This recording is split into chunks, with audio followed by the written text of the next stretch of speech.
Naturo cures में आपका स्वागत है। नमस्ते दोस्तों, आज इस वीडियो में हम बात करेंगे कोलेस्ट्रॉल के बारे में। इस वीडियो में हम मुख्य रूप से 3 मेन बिंदुओं पर बात करेंगे। पहला है कोलेस्ट्रॉल क्या होता है, दूसरा शरीर में कोलेस्ट्रॉल क्यों बढ़ जाता है, तथा तीसरा कोलेस्ट्रॉल को नेचुरल तरीके से कैसे कम करें। तो अब आइए सबसे पहले सवाल पर बात करते हैं कि कोलेस्ट्रॉल क्या होता है। कोलेस्ट्रॉल एक प्रकार का चिपचिपा मोम जैसा वैक्सी पदार्थ होता है जिसे लिपोप्रोटीन भी कहते हैं। लिपोप्रोटीन कोलेस्ट्रॉल, ट्राइग्लिसराइड और प्रोटीन का बना होता है। अब आप बोलेंगे कि एक ट्राइग्लिसराइड क्या होता है, तो ट्राइग्लिसराइड भी एक प्रकार का फैट है जो कि ज़रूरत से ज़्यादा अप्राकृतिक भोजन करने से बनता है। अब हम बात करते हैं कोलेस्ट्रॉल कितने प्रकार का होता है। तो कोलेस्ट्रॉल मुख्य रूप से 3 प्रकार का होता है। उनमें से पहला है HDL या जिसे गुड कोलेस्ट्रॉल भी कहा जाता है। दूसरा है LDL, इसे बैड कोलेस्ट्रॉल भी कहा जाता है। तथा तीसरा है VLDL, इसे हम वेरी बैड कोलेस्ट्रॉल भी कह सकते हैं। अब हम बात करते हैं सबसे पहला यानी कि HDL के बारे में। HDL यानी कि हाई डेंसिटी लिपोप्रोटीन। इसका एक सामान्य कार्य होता है ब्लड में जमे एक्स्ट्रा फैट को पकड़कर वापस लीवर में लाना, ताकि लीवर इसे किडनी के माध्यम से बाहर फेंक सके। इसलिए इसे गुड कोलेस्ट्रॉल भी कहते हैं। महिलाओं के शरीर में इसकी मात्रा 55 मिलीग्राम पर डेसीलीटर और पुरुषों के शरीर में 45 मिलीग्राम पर डेसीलीटर से ज़्यादा है, तो इसे सेहत के लिए अच्छा माना जाता है। अब बात करते हैं LDL यानी कि लो डेंसिटी लिपोप्रोटीन के बारे में। यह ब्लड में चिपचिपाहट पैदा करता है तथा खून की नलियों के अंदरूनी लेयर में चिपकने लगता है, इसलिए इसे बैड कोलेस्ट्रॉल भी कहते हैं। 130 मिलीग्राम पर डेसीलीटर इसकी मात्रा शरीर में नॉर्मल मानी जाती है।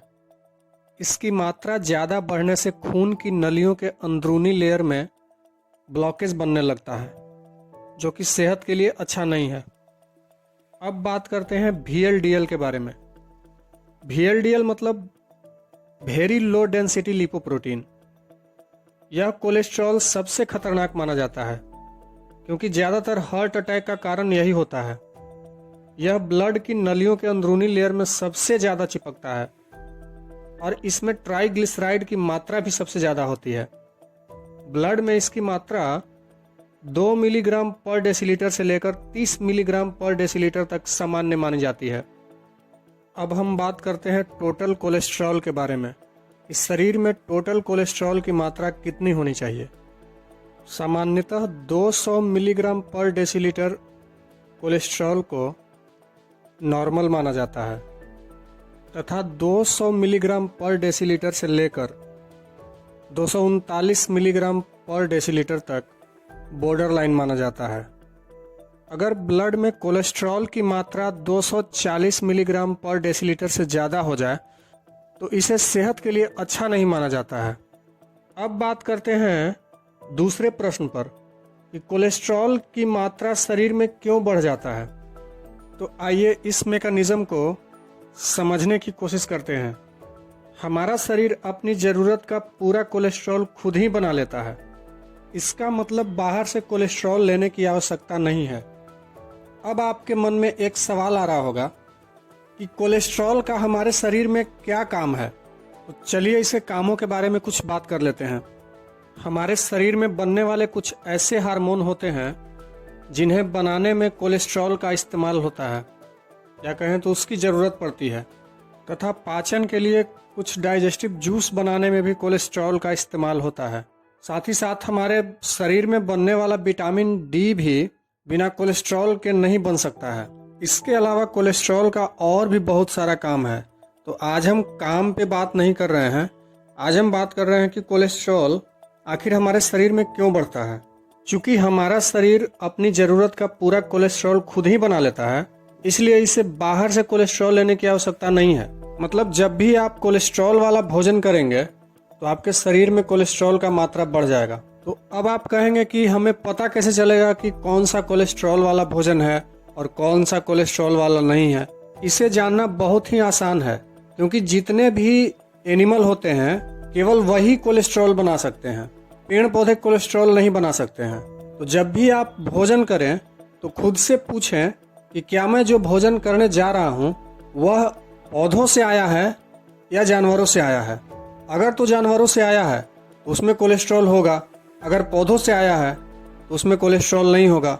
जानवरों से प्राप्त होने वाला भोजन मतलब मांस, मछली, अंडे तथा जितने भी डेयरी प्रोडक्ट हैं सभी में कोलेस्ट्रॉल होता है। तो अब आप अच्छी तरह से समझ गए होंगे कि कौन सा भोजन करने से शरीर में कोलेस्ट्रॉल की मात्रा बढ़ जाती है।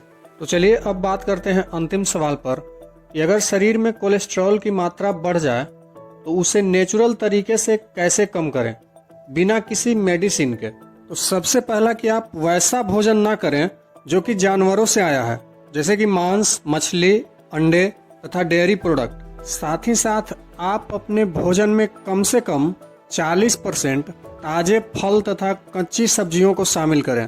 कच्ची सब्जियों में जैसे गाजर, मूली, टमाटर, खीरा, ककड़ी, चुकंदर और भी जितने सलाद वाले आइटम हैं उनको आप अपने भोजन में शामिल कर सकते हैं। इसके अलावा प्रत्येक दिन कम से कम 30 मिनट धूप का सेवन करें तथा 30 मिनट कोई भी डीप ब्रीदिंग एक्सरसाइज जरूर करें। ऐसा करने से कुछ ही दिनों में आपका कोलेस्ट्रॉल नॉर्मल हो जाएगा और आप ज़्यादा स्वस्थ महसूस करने लगेंगे।